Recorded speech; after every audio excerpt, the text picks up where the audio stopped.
News में आपका स्वागत है। आपके साथ मैं हूं सुमेरा खान। वक्त है बड़ी बहस का। गैस की कीमतों को लेकर अरविंद केजरीवाल ने सीएम रहते हुए रिलायंस और यूपीए सरकार के कई मंत्रियों के खिलाफ जो केस दर्ज कराया था उसका भविष्य अधर में लटक गया है। केजरीवाल ने एंटी करप्शन ब्रांच को जांच सौंपी थी, लेकिन केंद्र सरकार ने एक ऐसा नोटिफिकेशन निकाल दिया है जिससे दिल्ली सरकार के तहत काम करने वाला एंटी करप्शन ब्रांच केंद्र सरकार के कर्मचारियों की जांच नहीं कर पाएगा। अब बहस का सवाल यह है कि केस दर्ज कराकर केजरीवाल ने सही काम किया था या गलत।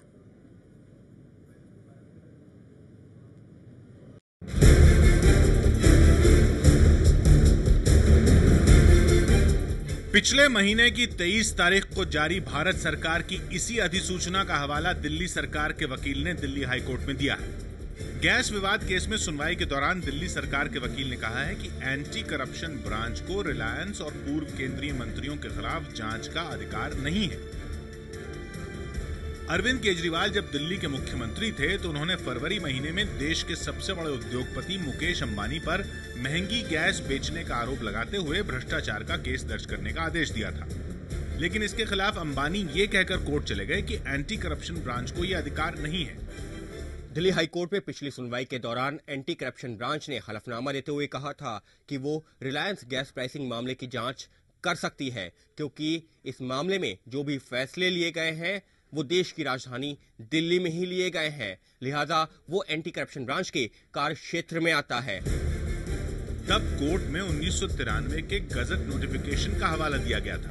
दलील दी गई थी कि 1993 के नोटिफिकेशन में एसीबी को प्रिवेंशन ऑफ करप्शन एक्ट के तहत आने वाले सभी मामलों की जांच का अधिकार है। लेकिन अब दिल्ली सरकार के वकील ने कोर्ट में केंद्र सरकार के इस नए आदेश का हवाला देते हुए हाथ खींच लिए हैं। इस अधिसूचना में दिल्ली के उपराज्यपाल की ओर से 1993 में जारी आदेश को संशोधित किया गया है। 1993 के गजट नोटिफिकेशन में इस बात का साफ जिक्र नहीं था कि एसीबी को दिल्ली सरकार के अलावा भी कर्मचारियों के खिलाफ केस दर्ज करने का अधिकार है या नहीं। संशोधित आदेश के मुताबिक एसीबी सिर्फ दिल्ली सरकार के अधीन आने वाले अधिकारियों और कर्मचारियों के खिलाफ ही जांच कर सकती है। मोदी जी की जो सरकार है वो रिलायंस को बचाने के लिए कुछ भी कर सकती है। अब गैस के दाम ना बढ़ाए जाएं, इसलिए हमने केस किया था। तो इसका मतलब मोइली साहब, मोदी सरकार और रिलायंस तीनों मिलेंगे। बीजेपी जो भी देश में संस्थाएं काम कर रही है उसका उनको स्वतंत्र रूप से काम करने की हिमायत करती है, लेकिन केजरीवाल साहब को आदत है पॉलिटिकल माइलेज लेने की। क्या दिल्ली सरकार, क्या एमसीडी आज चाहे दिल्ली गवर्नमेंट में मुकदमा कर देगी? ऐसे ही दिल्ली सरकार केंद्र सरकार के बारे में कोई जांच करेगी क्या? अरविंद केजरीवाल ने 1993 के गजट नोटिफिकेशन के तहत मुख्यमंत्री रहते हुए पूर्व कैबिनेट सचिव टीएसआर सुब्रमण्यम, पूर्व ऊर्जा सचिव ईएएस शर्मा, पूर्व नौसेना अध्यक्ष एडमिरल टहलियानी और वरिष्ठ वकील कामिनी जायसवाल की शिकायत पर मुकेश अंबानी, पूर्व केंद्रीय मंत्री वीरप्पा मोइली और मुरली देवड़ा के खिलाफ केस दर्ज करने को कहा था। भ्रष्टाचार के आरोप लगाते हुए कहा गया कि रिलायंस ने सरकार से गैस कीमतों को लेकर 2004 में जो करार किया था उसको तोड़ा है। दिल्ली सरकार ने नए सिरे से जवाब दाखिल करने के लिए दिल्ली हाईकोर्ट से वक्त मांगा है। अगली सुनवाई 16 अक्टूबर को होगी। और इस मुद्दे पर हम चर्चा शुरू करें उससे पहले कुछ अहम सवाल इस मुद्दे से जुड़े हुए हैं, वो हम अपने दर्शकों के सामने रख दें, जिनके जवाब हम इस चर्चा के दौरान अपने तमाम मेहमानों से जब बात करेंगे तो तलाशने की कोशिश करेंगे। सबसे बड़ा सवाल तो यही है कि केजरीवाल ने यह केस किया था, अब वो केस अधर में लटकता दिखाई दे रहा है, तो क्या वो फैसला सही था अरविंद केजरीवाल का केस करने का या नहीं? तो ये बड़ा सवाल सबसे बड़ा कि केजरीवाल सही थे या गलत, रिलायंस केस में केजरीवाल सही थे या गलत। इसके अलावा एक और बड़ा सवाल यह है कि फायदे के लिए क्या अधिकार से बाहर जाकर काम किया अरविंद केजरीवाल ने? इस पर बात करने के लिए हमारे साथ तमाम मेहमान मौजूद हैं। हमारे साथ आम आदमी पार्टी से दिलीप पांडे मौजूद हैं। दिलीप पांडे जी, सबसे बड़ा सवाल ये कि क्या अरविंद केजरीवाल ने राजनीतिक फायदा उठाने के लिए, क्योंकि रिलायंस कंपनी पर आप लगातार हमले कर रहे थे उस दौरान में, क्या अपने अधिकार क्षेत्र से बाहर जाकर काम किया था और इस वजह से अब ये नोटिफिकेशन आया है?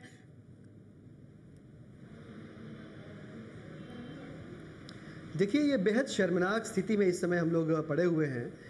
अगर अरविंद केजरीवाल जी ने अपने कार्य क्षेत्र से, अपनी सीमा से बाहर जाके राजनीतिक फायदे के लिए ये केस किया होता, तो आप बताएं कि 23 जुलाई को केंद्र सरकार को ऐसी कौन सी जरूरत आन पड़ी, ऐसा कौन सा स्वप्न आया कि एक नोटिफिकेशन निकाल के वो जो 1993 का एक्ट है उसको मॉडिफाई करने की आवश्यकता आन पड़ी।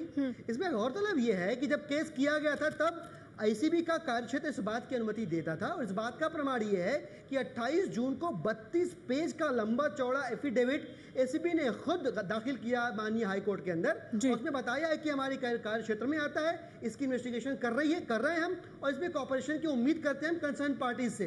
तो उससे बड़ी कोई अथॉरिटी नहीं ये बताने के लिए कि उनको अपना काम पता है, उन्होंने अपना कार्य क्षेत्र बताया है। और चूंकि डर था कि इसमें रिलायंस और इसमें कांग्रेस पार्टी के कुछ पुराने नेता निश्चित रूप से फंसने वाले हैं इस घोटाले में, इस समय हेल बेंट पड़ी हुई है, एकदम बुरी तरह से झुकी पड़ी है केंद्र की सरकार रिलायंस को, मुरली देवड़ा जी को और अंबानी को बचाने के लिए। चलिए ठीक है, दुर्भाग्यपूर्ण इसमें इससे भी ज्यादा ये है, ठीक है दिलीप पांडे जी, जो आप बात रख रहे हैं करने के नाम पे उसमें केंद्र में आती है, उसमें एसीबी एंटी करप्शन ब्यूरो को कमजोर करती है। जी दिलीप पांडे जी, जो आप बात सामने रख रहे हैं उसमें एंटी करप्शन ब्यूरो का अधिकार क्षेत्र और उसको लेकर क्या कोई एम्बिग्युइटी थी, इस वजह से ये लाया गया नोटिफिकेशन, या फिर केंद्र सरकार बचाने के लिए लेकर आई है, इस बात करेंगे। लेकिन हमारे साथ क्योंकि यहाँ पर पूर्व मुख्य सचिव दिल्ली उमेश सहगल भी मौजूद है, उनके पास मैं जाऊं उससे पहले विजेंद्र गुप्ता जी आपसे भी लेकिन प्रतिक्रिया इस बात पर जो आरोप लगा रहे दिलीप पांडे जी की रिलायंस को बचाने के लिए, क्योंकि अधिकार क्षेत्र में था एसीबी के ये केस करना, आप लेकर आए हैं ये नोटिफिकेशन। देखिए, एब्सर्ड बात करना, अधूरी बात करना, लोगों को गुमराह करना आम आदमी पार्टी का मेन मोटो है, और वही आज भी ये कर रहे हैं। पहली बात ये है कि एसीबी की जो एक जुरिडिक्शन है और जो उसकी लिमिटेशंस है, वो क्या इस प्रकार की बड़ी जांच करने में पूर्ण रूप से एक प्रकार से वो पूरी तरह से तैयार है, ऐसा नहीं है। इसको पूरे मामले को एक सिस्टम से देखने की जरूरत है। उस समय जब ये लाया गया, केंद्र सरकार नोटिफिकेशन क्यों लाई, मैं वही आपको बताना चाहता हूं। उस समय जो इन लोगों ने किया सिर्फ चुनावी फायदा लेने के लिए किया, पॉलिटिकल मोटिवेटेड था, क्योंकि एसीबी एक उस तरह की जांच करने के काबिल ही नहीं है पूरी तरह से, क्योंकि इसमें सेंट्रल गवर्नमेंट का भी हिस्सा आ जाता है, बाकी चीजें भी आ जाती हैं। अभी जो किया नई गवर्नमेंट ने सेंटर में आने के बाद, सबसे पहले जो रंगराजन फॉर्मूला था उसको डेफर किया गया 3 महीने के लिए, और जो प्राइसिंग फिक्स की जा रही थी उसको भी डेफर कर दिया, और उस पूरे मामले को फॉर्मूले को रीलुक कर रहे हैं सुरेश प्रभु, आप जानते होंगे, एक्स पावर मिनिस्टर नहीं जा रहे हम गैस प्राइसिंग के मुद्दे पे नहीं जा रहे। अभी इसको कंसोलिडेट में बताएं कि ये नोटिफिकेशन लाने की जरूरत क्यों महसूस हुई। इसलिए जरूरत महसूस हुई कि इसका जो मिसयूज पहले हुआ है और जो पॉलिटिकल बिल्कुल मिसयूज हुआ है और एब्जर्व हुआ, और एक तरह से इन लोगों को बचाने के लिए मैं कहूंगा कहीं ना कहीं उसका यूज किया। तो आप कह रहे हैं इस वजह से लेकर आए क्योंकि गलत इस्तेमाल कर रहे थे, गलत इस्तेमाल कर रहे थे और बचा रहे थे ये रिलायंस को, ये उसके खिलाफ नहीं थे, क्योंकि एसीबी कभी भी उसको पनिशमेंट तक लेकर जा ही नहीं सकती। ठीक है, उनके अधिकार क्षेत्र में ही नहीं आता था। हमारे साथ उमेश सहगल जी मौजूद हैं, पूर्व मुख्य सचिव हैं दिल्ली के। उमेश सहगल जी, आपसे जानना चाहेंगे इस पर कि क्या जो ये 1993 का जो एक्ट है उसके तहत क्या एसीबी के अधिकार क्षेत्र में है ये कार्रवाई करना, और नोटिफिकेशन लाने की क्यों जरूरत पड़ी, क्या उसमें कोई एम्बिग्यूटी थी, क्यों ऐसा हुआ?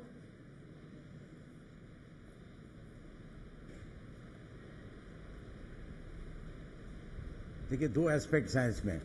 एक तो पुलिस जो कि है वो दिल्ली सरकार के आधार क्षेत्र में नहीं है, और एंटी करप्शन पुलिस जो है वो पुलिस एक्ट के अंदर आती है, और पुलिस एक्ट जो है वो दिल्ली एडमिनिस्ट्रेशन, विजिलेंस जो है वो जरूर है दिल्ली गवर्नमेंट के आधार क्षेत्र में जी। और विजिलेंस के अंडर ही एंटी करप्शन ब्यूरो को उन्होंने रखा गया। दूसरा एस्पेक्ट इसमें यह है कि आप अगर एक डुअल अथॉरिटी बन जाती है, दिल्ली में एक स्पेशल पुलिस एस्टेब्लिशमेंट एक्ट है जो कि दिल्ली में लागू होता है, जिसके तहत सीबीआई काम करती है। में तो जाती है, अगर स्टेटों में उनको एक्ट करना है तो स्टेट गवर्नमेंट की परमिशन उनको लेनी पड़ती है। जहां तक दिल्ली है, सीबीआई की जुरिस्डिक्शन कंप्लीट। उमेश सहगल जी से हमारा संपर्क छूट गया, उनके पास एक बार फिर चलेंगे और इस पर उनसे जानेंगे। लेकिन हमारे साथ पुरंजय गुहा ठाकुर वर्ष प्रकाश जुड़ गए हैं। पुरंजय, आपसे जानना चाहेंगे कि ये अभी आम आदमी पार्टी का कहना है कि केंद्र सरकार बचाने के लिए इस नोटिफिकेशन को लेकर आई है, रिलायंस को बचाने के लिए। आपको क्या लगता है कि क्या अपने अधिकार क्षेत्र से बाहर निकलकर काम कर रहे थे अरविंद केजरीवाल तब जब उन्होंने केस करने के लिए शुरुआत की थी?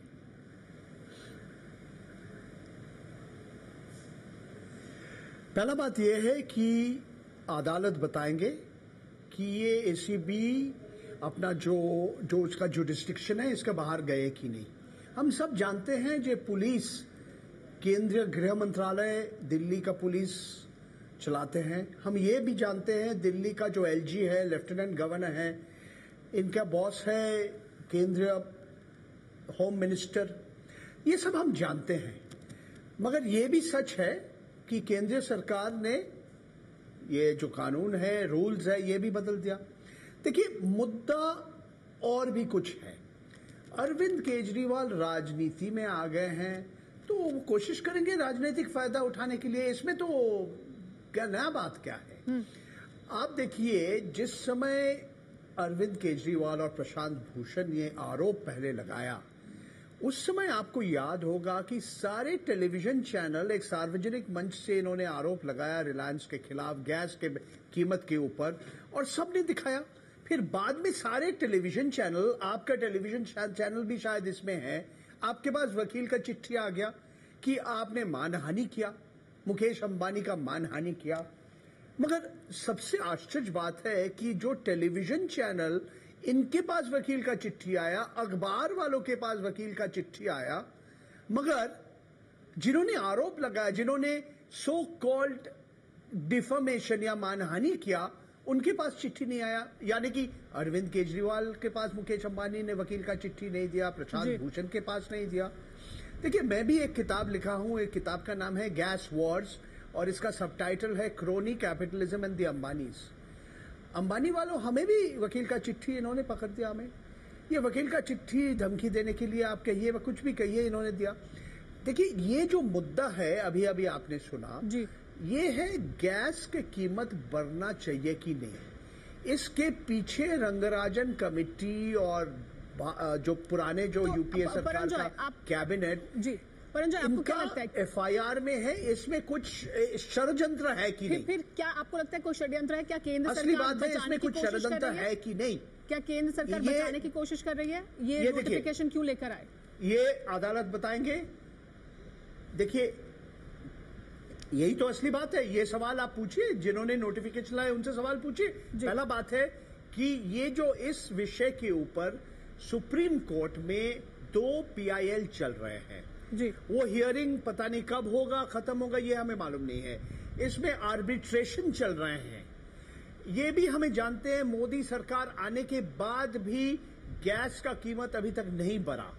आने वाले समय बताएंगे कि 1 अक्टूबर में बढ़ेंगे कि नहीं, कितना बढ़ेगा, नहीं बढ़ेगा, कब से बढ़ेगा, 1 अप्रैल से बढ़ेगा, रिट्रोस्पेक्टिव इफेक्ट से, या 1 अक्टूबर के बाद। ये मुद्दा इससे कहीं बड़ा है, मुद्दा है जी, इससे कहीं बड़ा और कॉम्प्लेक्स है कि नोटिफिकेशन आया बहुत बड़ा है, क्योंकि देखिए गैस जी, ठीक है। हाँ, अरविंद केजरीवाल ने जो केस की शुरुआत की थी रिलायंस के खिलाफ और कई बड़े मंत्रियों के खिलाफ यूपीए सरकार के, उसको लेकर कि क्या सही फैसला था या गलत, हमारे साथ मीम अफजल साहब मौजूद हैं कांग्रेस पार्टी से। मीम अफजल साहब, अरविंद केजरीवाल ने केस किया, आप सरकार नोटिफिकेशन ले आई, सही कौन था? अरविंद केजरीवाल ने क्या सही फैसला किया था? हालांकि आपकी सरकार के कई मंत्री उसमें थे जिनका नाम आ रहा था।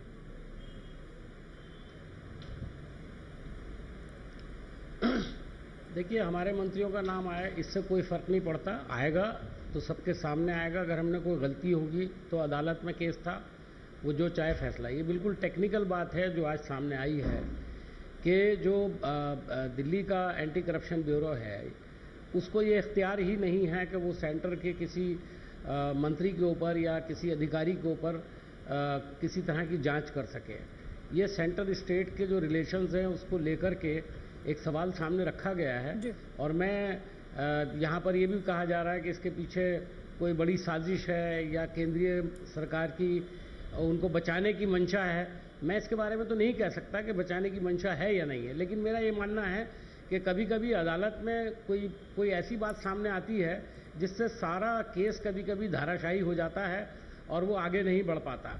मुझे नहीं मालूम कि अब आप पार्टी के लोग क्या करेंगे और केजरीवाल जी क्या करेंगे, लेकिन मेरा ख्याल में जिस टाइम उन्होंने ये फैसला किया था उसी वक्त एंटी करप्शन ब्यूरो को उनको बताना चाहिए था कि हमको इसका अधिकार ही नहीं है। उस वक्त उन्होंने कोई बात की नहीं थी।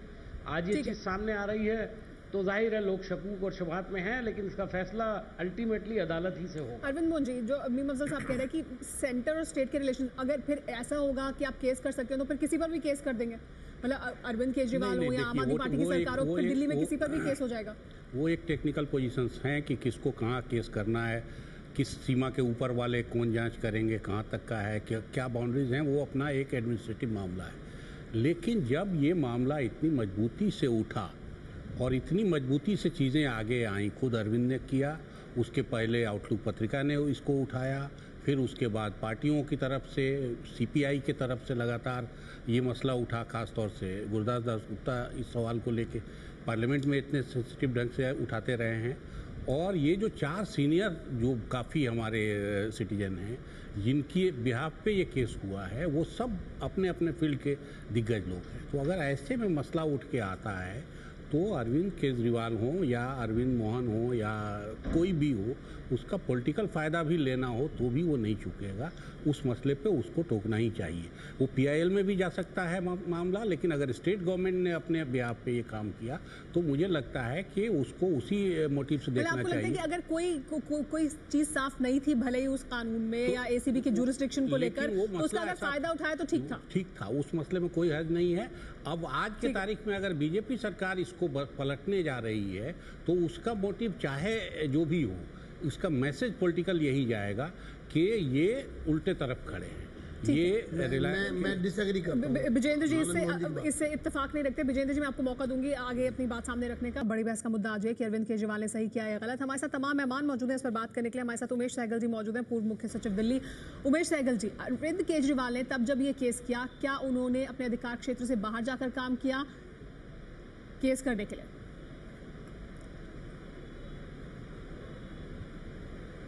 हाँ, अपने आधार क्षेत्र से बाहर काम किया, क्योंकि ये किसी पॉलिटिकल आदमी का काम नहीं है कि केस रजिस्टर हो।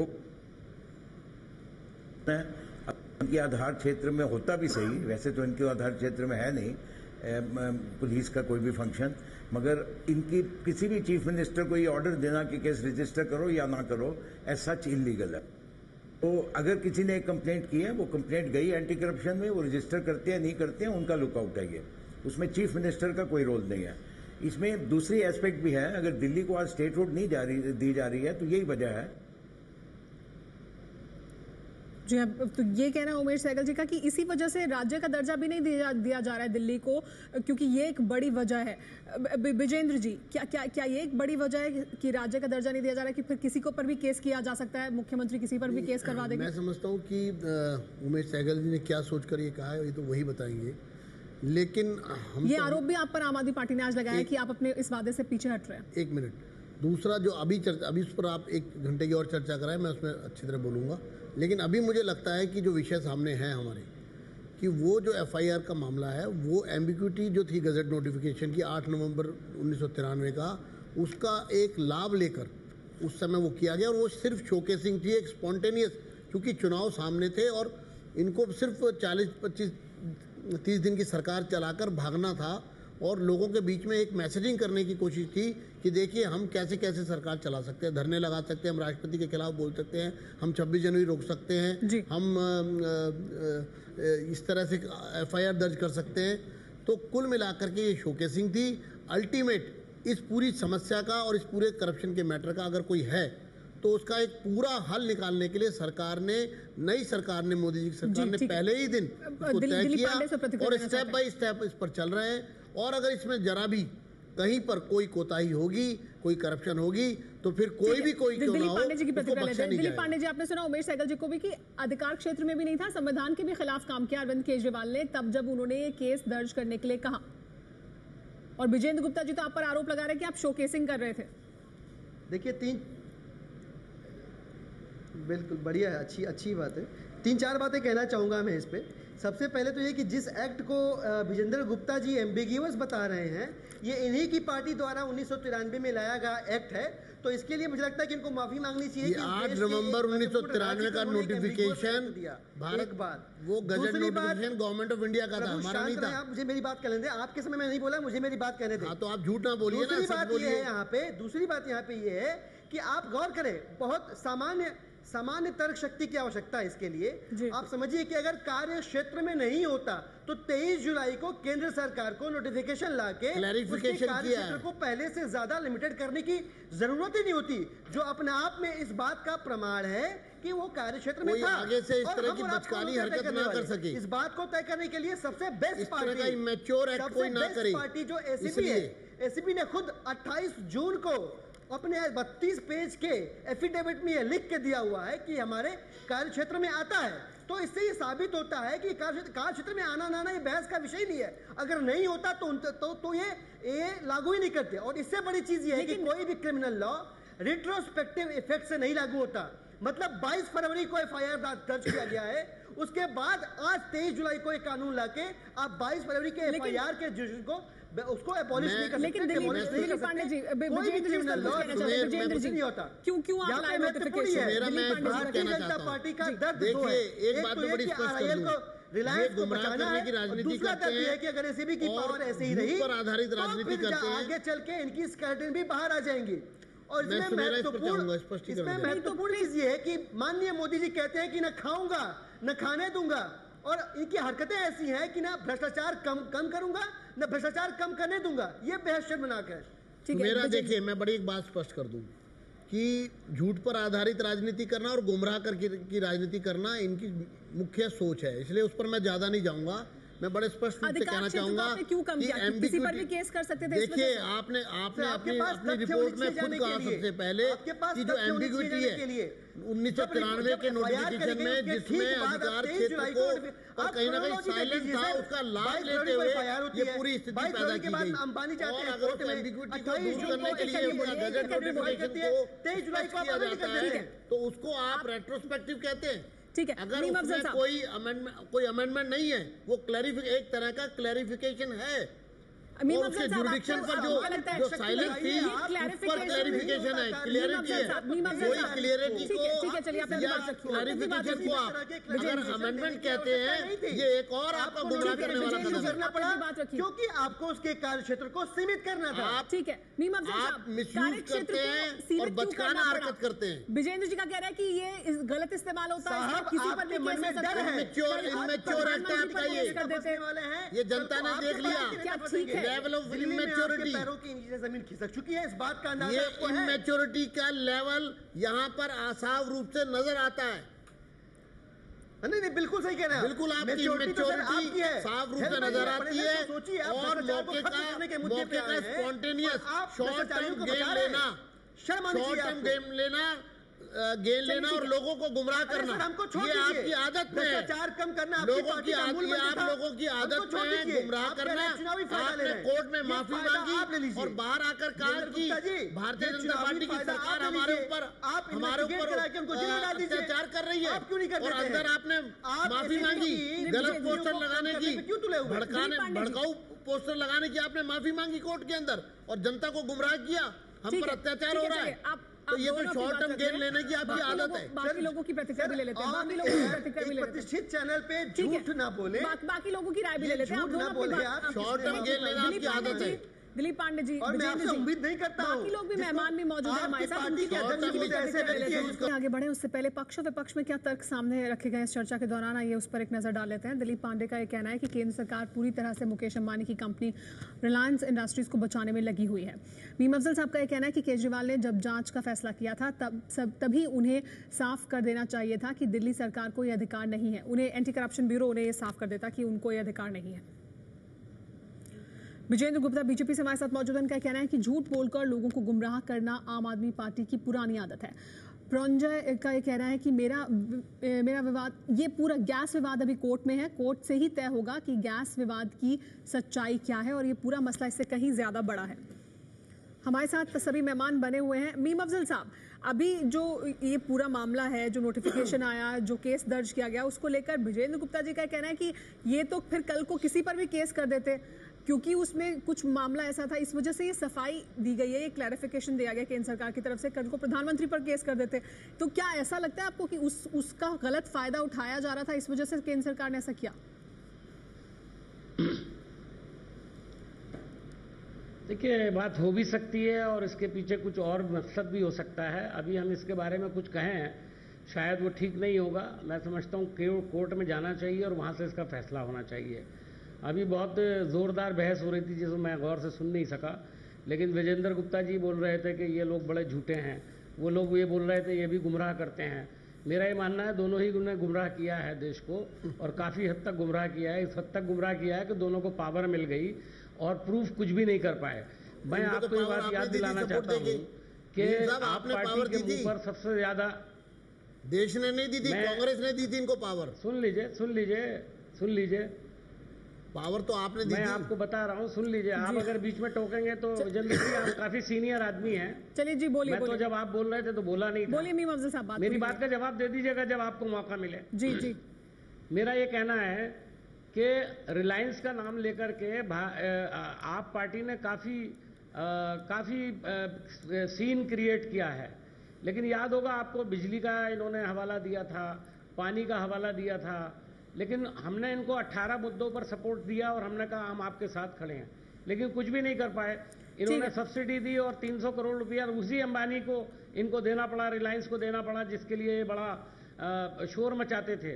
तो असल में पावर की एथिक अलग होती है। जब आप पावर में आते हैं तब आपकी समझ में आता है, जैसे मोदी सरकार को अब समझ में आ रहा है कि पावर में आने के बाद क्या करना पड़ता है और उससे पहले क्या करना पड़ता है। ठीक है, आप देख रहे हैं कितना बड़ा क्राइसिस है। ऐसा लग रहा था कि पूरे देश के अंदर, सारी दुनिया के अंदर सबसे शानदार जो है फॉरेन डिप्लोमेसी जो है वो मोदी जी कर रहे हैं। चलिए ठीक है, वो ये मुद्दे से भटकना हो गया मीम अफजल साहब। चलिए आप अपनी बात रखिए। ले लिया गया और बातचीत बंद कर दी तो उल्टा हो गया। और आम आदमी पार्टी दोनों ने ही वादे किए लेकिन उनको पूरा नहीं किया। लेकिन परंजॉय, आपसे मैं जानना चाहूंगी कि ये जो गैस प्राइसिंग का भी मामला है, रिलायंस का मामला है, आप कह रहे हैं ये बहुत बड़ा और कॉम्प्लेक्स मामला है, ये इतना सीधा सा मामला नहीं है, लेकिन अरविंद केजरीवाल ने, आपको लगता है कि एक पहल की थी, वो सही थी या गलत?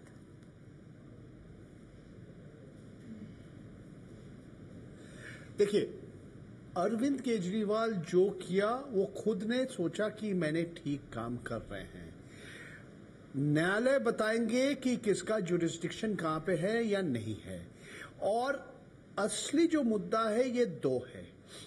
पहला बात यह है, इसके ऊपर आर्बिट्रेशन चल रहा है, इसके ऊपर सुप्रीम कोर्ट में केस चल रहा है और सुप्रीम कोर्ट राय देंगे, बताएंगे कि पहला बात, ये रिलायंस कंपनी को फाइन देना चाहिए कि नहीं, क्योंकि वो जितना बोला कि हम इतना गैस निकलेंगे उतना नहीं निकाला, वो खर्चा किया पैसा, और वो खर्चा वो बोल रहे हैं, अभी सरकार कह रहे हैं तुमको इतना पैसा मिलना नहीं चाहिए, तुम्हें 2.3 बिलियन अरब डॉलर यानी कि 12,000 करोड़ से भी ज्यादा, ये जयपाल रेड्डी जब मंत्री थे, वीरप्पा मोइली जब मंत्री थे, और अभी मोदी सरकार में धर्मेंद्र प्रधान ने रिलायंस को बोला कि ये पैसा वापस दो। रिलायंस मान नहीं रहा, तो ये कोर्ट फैसला करेगा।